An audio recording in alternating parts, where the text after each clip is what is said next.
Thank you for joining us on this 8-day Southern Caribbean adventure down to the ABC Islands of Aruba, Bonaire, and Curaçao. So on this journey, we're going to leave out of Port Everglades in Florida before having 2 days at sea and heading into Bonaire, Curaçao, and Aruba, and then finishing up with 2 more days at sea going back before we arrive back into Port Everglades in Florida. Now, on this journey, we decided we were going to go ahead and drive on over to Port Everglades on our day of departure. Since we live in Florida, it's pretty easy for us to get there.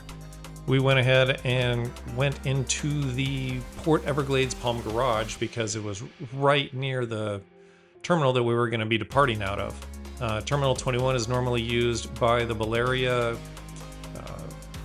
shuttle that goes over to Bimini in the Bahamas. But as it wasn't there that day, we ended up using that terminal for our cruise.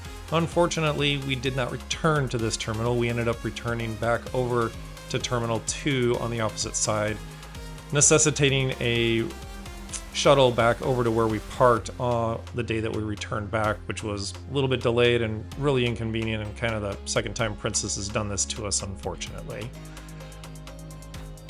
This is just kind of a warning. If you're going to Terminal 21 on a Princess cruise out of Port Everglades, you may not end up coming back there. So, on our day of departure, we ended up trying to get on board a ship that was much larger than the typical Bonaire terminal ships that go out of here. Those Bonaire catamarans that run over to Bimini do not even come close to the size of a cruise ship, and the terminal's capacity to handle all of these passengers is a little bit under capacity, but we did all manage to get through. We got on board and started touring around the ship before we ended up going out on board to sail out of Port Everglades here on the sail away.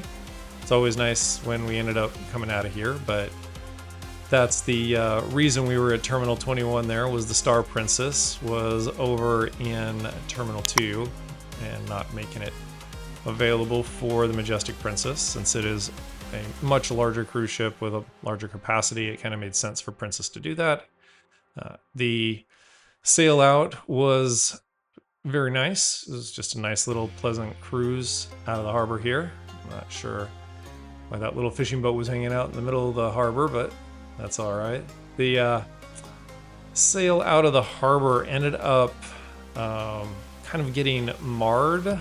We got partway out here into the ocean, past all their little dredging and the equipment that they were doing here, and we ended up having to stop before we got very far.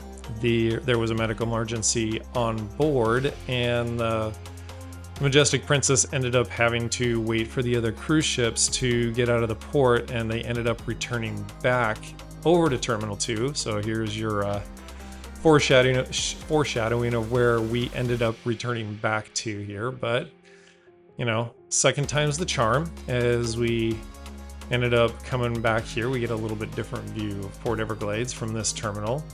And we ended up sailing out of here just a little bit later, but we ended up getting delayed. The captain assured us it wouldn't affect any of our time getting down to Bonaire and that we would still be there on time. The unfortunate side to that was when we got a little bit south of Miami around 10 o'clock at night, they ended up returning back to Miami for another medical emergency, and we did end up getting delayed. So on our first full day here at sea, it was time to go relax in the spa because it was announced that we would end up being delayed getting into Bonaire, and we had tried to go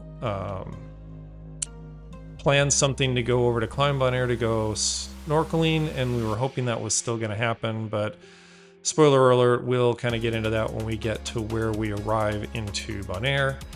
But the spa is a nice little place to come out and relax and kind of chill out and get past some of that.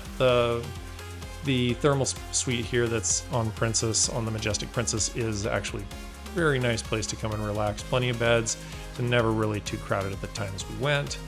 And it was nice to, after the spa, to go see a little bit of entertainment here in their Princess Theater before we ended up starting off for the next day's adventures.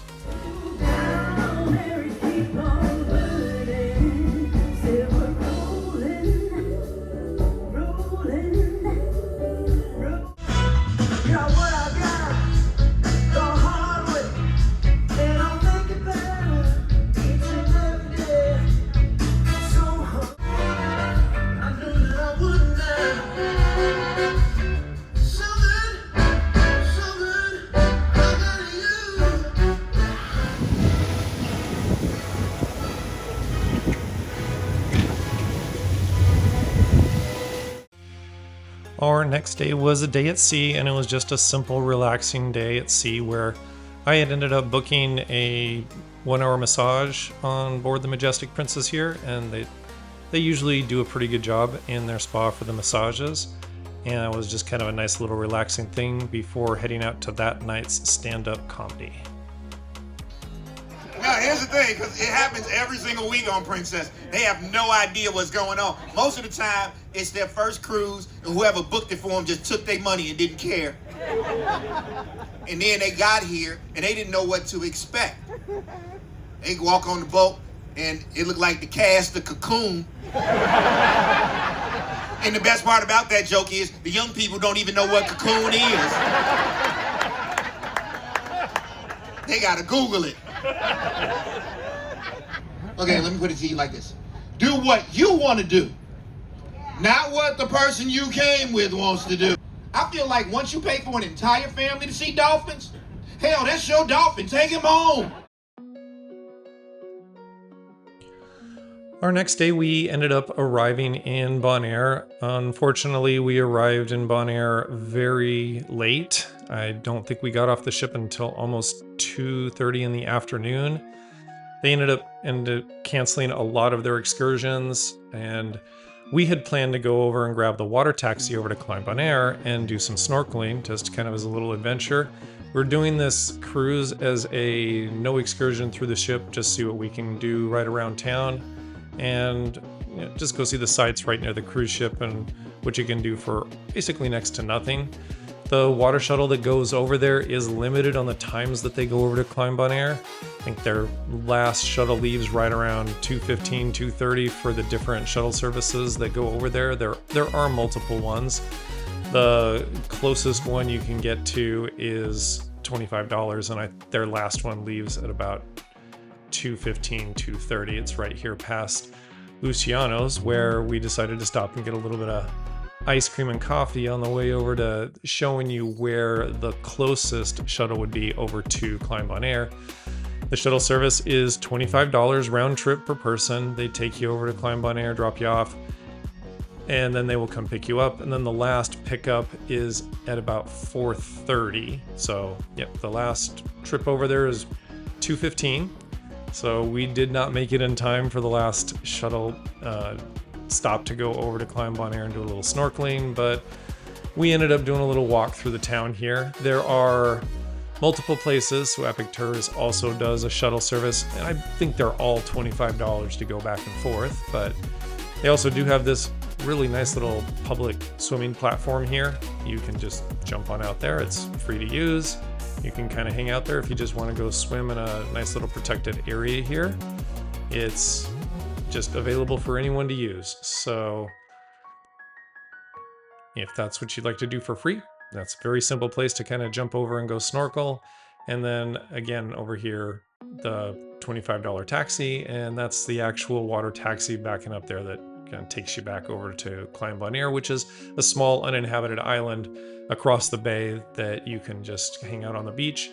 There really aren't a lot of services over there, so if you're going over there, take some food, take some water, bring your sunscreen. There's really not hardly any services over there. But some of the other sites that you can see here in Bonaire that we did not get a chance to go do because of our late arrival, they do have the salt fields way out here past the airport, where they do actually create just literal mountains of salt that they send around and ship to different places. It's one of the things that they export as part of their economy. That's the Salt Pier, one of the very popular scuba diving locations because of how much sea life exists around those piers that go out there for the ships to come in and collect the salt. And after that, we ended up heading back to the ship for that evening's entertainment of Fiera.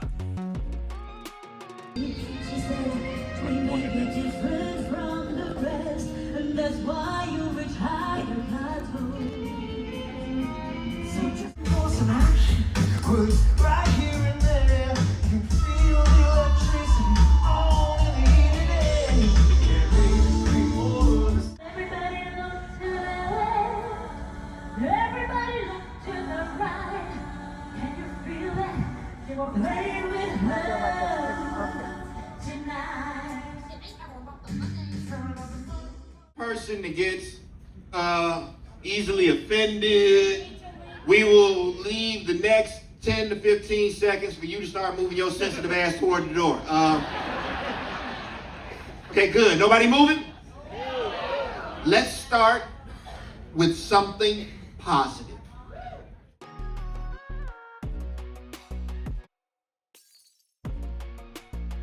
The next day was a quick little journey over to Curaçao, which allowed the cruise ship to catch up on its timetable after being delayed from the first two stops.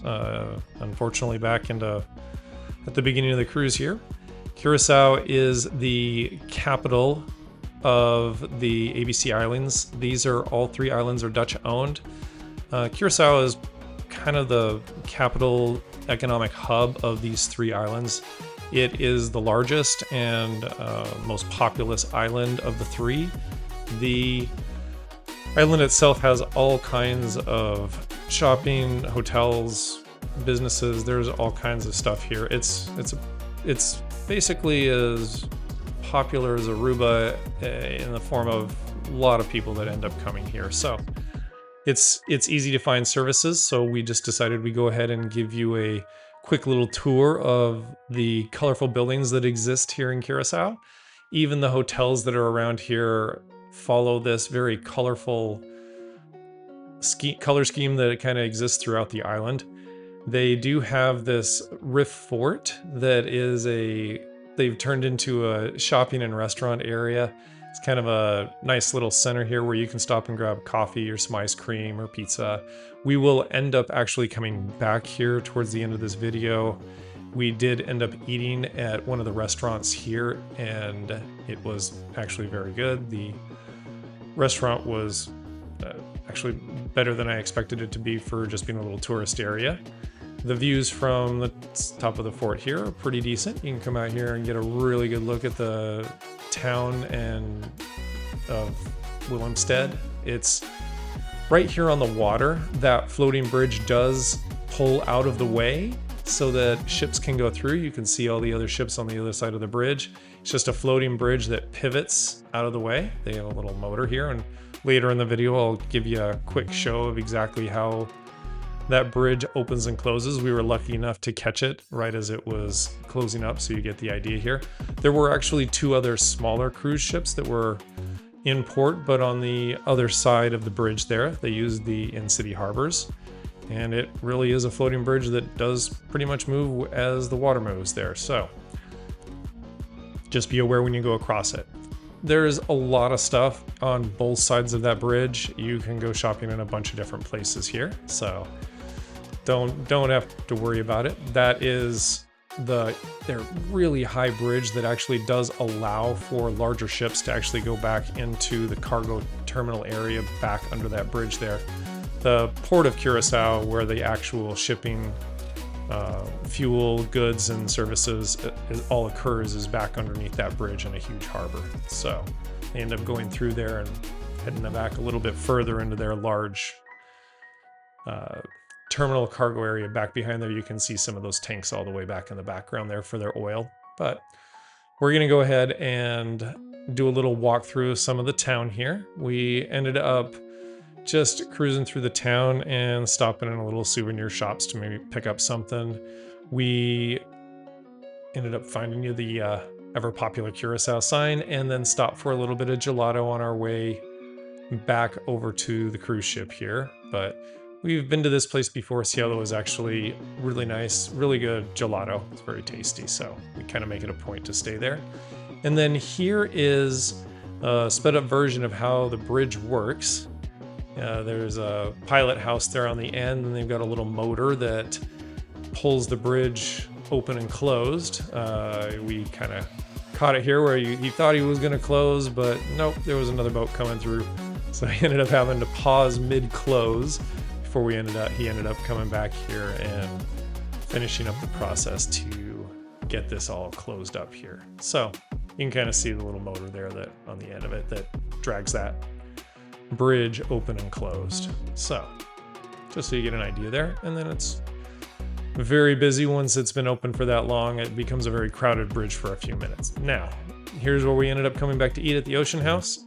It was really good seafood. They actually had a really good menu. They had a outdoor seating area here where you can sit out and eat by the water if the winds are cooperating, which they were not today. So we ended up getting actually a really good meal here, and it was not really as expensive as I thought it was going to be there for what it was. But after that, we ended up heading on back to the ship here.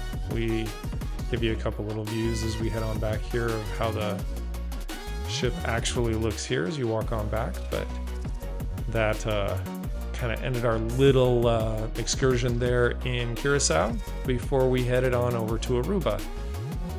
In Aruba is kind of there's two different sections of Aruba for tourism, really. There's here by the cruise port where the town of Oranjestad, and I'm hoping I pronounced that right, it exists. There's a boat harbor here. There's all kinds of, there's some hotels, there's shopping, there's a casino, there's restaurants, souvenir shops. There's all kinds of stuff here. There is another section, the high-rise area, where all the beach and tourist area goes to, where all the resorts are, where you're gonna find all the big high-rise hotels and a lot of other restaurants and shopping areas. If you want to go over to that area, it's probably about a $15 taxi ride each way to go over there. If you want to stay here in Oranjestad, you can get in this line here, and they have a trolley that goes along these lines. The trolley, if I'm not mistaken, is free. It runs about every half an hour or so. It kind of comes through here, but it's kind of a free journey to kind of run you around and see the different sites here in Aruba without having to do the whole walk. We had other plans in mind. We wanted to go to the Dutch Pancake House that they have over here. This is a pretty popular restaurant that we decided to try, and there is a large wait. There always seems to be a colored cow everywhere on these islands for some strange reason. Don't understand why, but anyway, getting back to the Dutch Pancake House, it can get very busy. We've seen the line can get very long and be well over a 30-minute wait to even get seated. So we decided we'd try and get there a little bit early and get some Dutch pancakes and see how long our line was, which by the time we got over there, we were in luck. It really wasn't too long of a wait, and I don't think it took them very long to get us seated for the Dutch Pancake House. I think I'll time it here. I think it was only about 30 minutes with this line to come in and actually get seated and get some food here. So here we go, timing it. We got there just before 11 o'clock, about 10:55. They have a very extensive menu. You can get all kinds of stuff. They have lots of different foods outside of even pancakes. There you go, about 20 minutes to get seated, and then about another 10 or 15 minutes before we got our food and drink brought out to us here. It was good. There are a number of Dutch pancake restaurants on the island, so you can try and do the different ones that you like, but this one's really popular because of where it is, and it's very good food. It's kind of a nice little treat to come over and kind of sit down and enjoy the meal right here out on the walkway. There's always an I Love Aruba sign. There's even another one over back by the port. They do keep those pretty handy. After that, we ended up just kind of walking through the town of Aruba here and kind of give you some of the sights here. It's just a lot of different small shops. There's all kinds of places you can stop in and grab a souvenir, go do a little bit of shopping. There's lots of different restaurants around here. There is actually an entire shopping mall right through past the Gucci store there that you can kind of walk in and go tour around. After our little walk, we ended up heading back to the ship for Princess's 80s party out on the deck. 1, 2, 3, 4.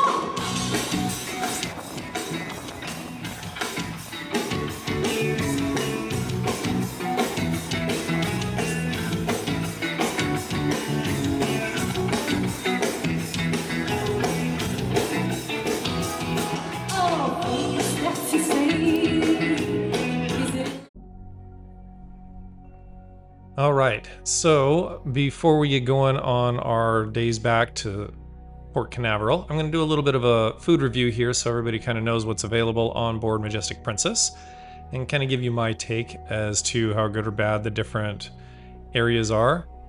I'm going to go ahead and kind of do this as we're walking through the dinner buffet, and this will give you a really good idea of what the dinner buffet looks like, but we're going to go ahead and start off by giving you the specialty dining. There are really 3 specialty dining restaurants on board.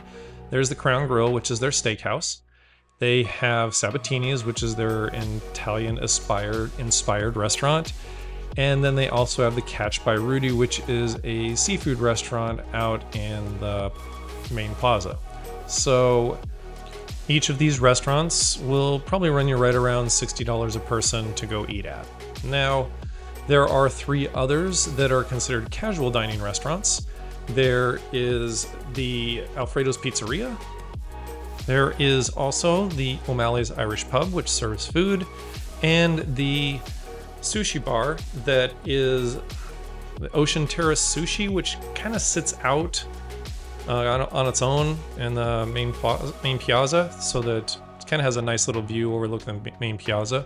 These 3 are lower cost, but they're kind of a la carte. You can do like a fixed menu at a couple of them, like the sushi restaurant, or just whatever you want to get for pizza at the other one. So the free ones are the main dining, and their main dining is okay on Princess. It's not the best main dining I've ever had, but there is also this right here, Slice Pizza, which is out up on deck 16 by the pool. That's free for pizza, and the Salty Dog, which is also free. There is the International Cafe, which is down on deck 5, and they do kind of 24-hour snacks and sandwiches and desserts, but some of it's free. The coffee is not necessarily free there unless you have one of the packages. And then here's kind of the thing with the main dining. A lot of times there's kind of a line if you don't get there in time. The food was fine, it was good. We ended up going to the main dining on the night where they had lobster and steak, but most of the time we ate in the buffet because their buffet is actually one of the better ones at sea.